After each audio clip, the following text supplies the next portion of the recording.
আসসালামু আলাইকুম। আজকে আমরা এমএস ওয়ার্ড থেকে কিছু কাজ দেখব। প্রথমে চলে যাই এমএস ওয়ার্ডে।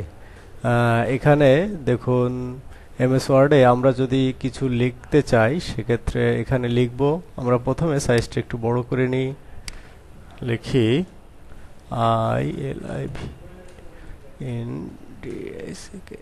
I live in Dhaka. এখানে এই লেখাটা আমরা যদি মোটা করতে চাই, বোল্ড করতে চাই, সেক্ষেত্রে এখানে এটা সিলেক্ট করতে হবে। সিলেক্ট করে বি ক্লিক করলে বোল্ড হবে। আমরা যদি ইটালিক করতে চাই সেক্ষেত্রে আই ক্লিক করলে ইটালিক হবে। এবং আমরা যদি এই লেখাটিকে আন্ডারলাইন দিতে চাই, এখানে একটা আন্ডারলাইনে ক্লিক করলে আন্ডারলাইন হবে। এই আন্ডারলাইনের বিভিন্ন স্টাইল দিতে চাইলে এখান থেকে আমরা বিভিন্ন স্টাইল দিতে পারবো। এছাড়াও এখানে আমরা যদি এই লাইনটাকে কপি করতে চাই সেক্ষেত্রে কি করব, এখানে ক্লিক করলে কপি হয়ে যাবে, অথবা কন্ট্রোল প্লাস সি, কিবোর্ডে যদি আমরা কন্ট্রোল প্লাস সি দিই তার মাধ্যমে কপি হয়ে যাবে। দেখুন এখানে আমরা পেস্ট করব। এই যে পেস্ট বাটনটি আছে এখানে ক্লিক করলে পেস্ট হয়ে যাবে। এখানে কপি, এখানে পেস্ট হয়ে গেল। তারপরে আমরা যদি চাই কাট করতে, দেখুন এই পুরো লাইনটা আমরা কাট করব। কাট করে আমরা এর নিচে দিব।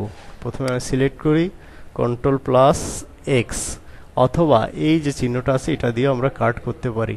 এখন আমরা এখানে ধরি, এটা আমরা নিচে দিব কন্ট্রোল প্লাস ভি।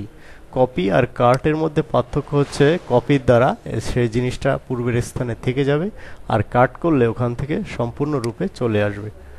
আর এটাকে আমরা যদি ফন্ট বড় ছোট করতে চাই, এই বড় এটি ব্যবহার করতে পারি। এখানে ক্লিক করলে আস্তে আস্তে অক্ষরগুলো বড় হচ্ছে, আর এই ছোট এতে ক্লিক করলে আস্তে আস্তে অক্ষরগুলো ছোট হচ্ছে।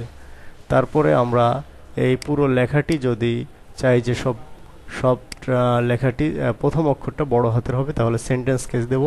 যদি সবকটি অক্ষর ছোট হাতের চাই তাহলে লোয়ার কেস দেব। আর যদি দেখুন সব ছোট হাতের অক্ষর হয়ে গেছে। আমরা যদি চাই এটা সব আপার কেস, সবচেয়ে বড় হাতের অক্ষর হবে সবগুলো, তাহলে আপার কেস দিলে সবগুলো বড় হাতের অক্ষর হয়ে যাবে। তারপরে আমরা যদি চাই যে ক্যাপিটালাইজ ইচ ওয়ার্ড, প্রতিটা ওয়ার্ডের প্রথম অক্ষর বড় হাতের, সেক্ষেত্রে এটা ক্লিক করব। দেখুন প্রথম অক্ষরটা, প্রতিটা ওয়ার্ডের প্রথম অক্ষরটা বড় হাতের হয়ে গেছে। এই যে প্রথম অক্ষরটা বড় হাতের এভাবে আমরা করতে পারি।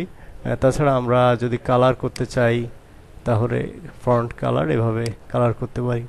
এটা যদি আমরা হাইলাইটস করতে চাই কোনো অংশ, ধরুন আমরা ঢাকাকে হাইলাইটস করব, সেক্ষেত্রে ঢাকাকে সিলেক্ট করে এখানে ক্লিক করলে ঢাকা হাইলাইটস হয়ে যাবে।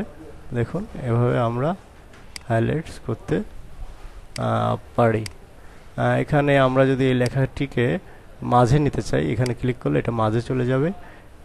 অ্যালাইন ডাইনিক, একেবারে ডান পাশে নিতে চাইলে আমরা এখানে ক্লিক করলে একেবারে রাইট সাইডে চলে যাবে। আমরা যদি চাই যে ব্যাকগ্রাউন্ড কালার দিতে, এটার পিছনে যদি কোনো কালার দিতে চাই, সেক্ষেত্রে এই অপশনে গিয়ে আমরা ব্যাকগ্রাউন্ড যে কোনো কালার দিতে পারি আমাদের পছন্দ মতো। ঠিক আছে, তবে হ্যাঁ, সব কাজ করার আগে সিলেক্ট করা থাকতে হবে। আমরা যদি ফন্টের স্টাইল পরিবর্তন করতে চাই সেখান থেকে এরকম বিভিন্ন ফন্ট নিতে পারি। দেখুন এখন আমাদের ফন্টের স্টাইলটা পরিবর্তন হয়ে গেছে। Live in I live in Dhaka. দেখুন ফন্টের স্টাইলটাও পরিবর্তন হয়ে গেছে। এভাবে আমরা ফন্ট স্টাইল পরিবর্তন করতে পারি। সাইজ বড়, এখান থেকেও আমরা সাইজ বড় করতে পারি।